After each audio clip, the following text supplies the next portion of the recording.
So I'm chilling out inside of an abandoned theme park right now, and I wanted to make a video follow-up to a video I made a while ago called Why Film is So Much Better Than Digital. Mostly because I made that back in the day when I was very new to film photography. It's kind of a naive and breathy take on the debate, and I wanted to update it because a lot of things have changed in the world since then, and my views on film versus digital have also changed in that time. The long and the short of it is that I don't actually think film is better than digital. It's just different. Film and digital have their own things that they're good at. In my personal opinion, I think that film is better at capturing the emotion of a moment, better than digital. Digital is a much more objective thing. Honestly, a lot of my thoughts are shared with my favorite film photography YouTuber, Grainy Days. He made a video on this argument a little while ago. It's a pretty good watch if you're into this kind of thing, which if you're not, I don't know why you're watching this video. Anyway, what I wanted to talk about in terms of this argument is about security.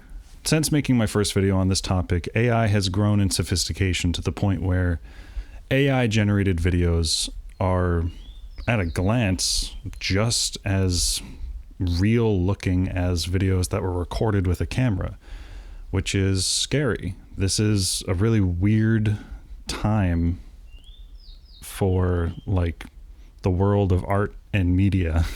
You know, the thing that makes art interesting to me is the human touch, you know? Like experimentation with digital art and like procedural generation and stuff, that's all really interesting. But if you just completely remove the human hand from art, then I kind of stop caring. Like, what's the point? What am I supposed to feel when I look at AI generated art? You know what I mean? And I think in this new media landscape that we're in, film is a lot more vital than it used to be because, like I said in my first video, when you take a film photo, you are creating a physical object in the form of a film negative. And, you know, AI can't make physical objects yet. Hopefully it will never be able to, but I just feel like having physical proof that an image you created is yours and you're responsible for its creation is a really valuable thing in a world where, you know, the truth of what was made by a person and what was made by a machine is kind of obfuscated. Generally speaking, I mostly still agree with the things that I said in my first video. You know, I still love film. I am a little more jaded about photography and art now that I'm older and more experienced. I say I'm older as if I made this video like a decade ago. It's like 4 years ago. But you know, a lot can happen in 4 years, and a lot has happened in 4 years. So there you go.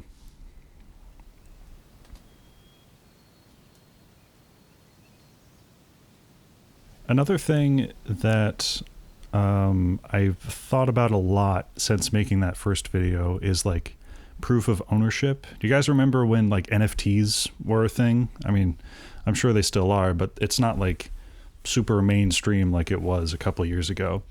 Like I've been talking about, when you take a film photo, it's creating something physical. And in a way, if you want to make this comparison to NFTs, that's like the ultimate NFT. It's real, you can touch it, it's not made of code, and it's yours. You know, ownership is a thing that's on a societal level kind of being taken away from human beings, and this is something that you can say that you do own.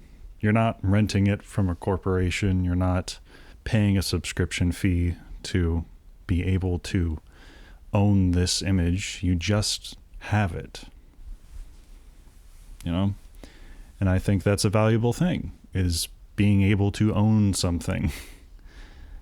This is kind of off topic, but my own personal favorite apocalyptic scenario is a coronal mass ejection hitting the Earth.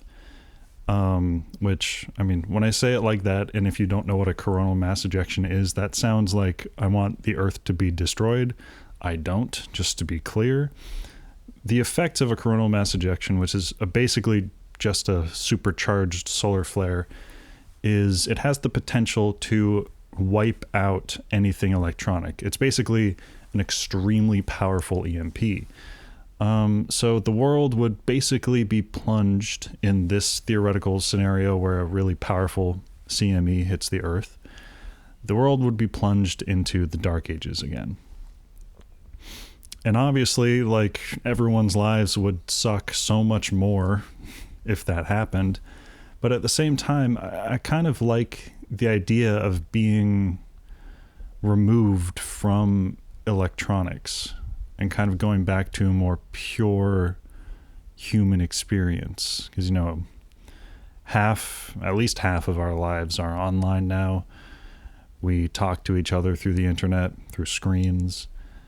And I'm just kind of obsessed, for as long as I can remember as a young adult, I've been obsessed with the real, you know? Man, is this video getting too melodramatic? I don't know. I'm just expounding on things that I've wanted to talk about at this point. I don't have a script. This is a little bit more rambly and unhinged than usual. But I hope I have said something valuable all the same. Film will always have a place in this world. I don't know if you could see, but there's like a twig in front of the camera and a bird just landed on the twig, so the twig like moved. It's really nice out here. It's really peaceful. Yeah. Thanks for watching, I guess.